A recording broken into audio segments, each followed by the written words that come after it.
بهترین جا برای فرار از شلوغی هاست.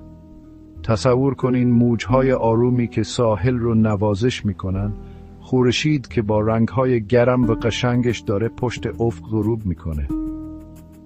حالا بیاین با هم آروم بریم به سمت دره‌های سرسبز، جایی که کوههای بلند و باشکوه قد کشیدن و نوک قله‌هاشون آسمون رو لمس میکنه.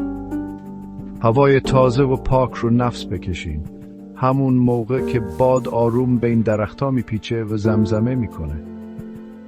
بذارین آرامش تمام وجودتون رو بگیره، همونطور که جویبارها آروم و بی صدا توی این طبیعت زیبا راهشون رو پیدا میکنن. این موسیقی خود طبیعته، یه مولودی پر از آرامش و زیبایی‌های باور نکردنی. بذارین این منظره هایی که نفس آدم رو بند میاره به یادتون بیاره چقدر زیبایی دور و بر ما وجود داره. یه چند لحظه وقت بذارین تا دوباره با این جهان یکی بشین و بذارین این همه زیبایی طبیعت قلبتون رو پر از حس خوب کنه. تا دیدار بعدی همیشه پر از حس خوب و آرامش باشین.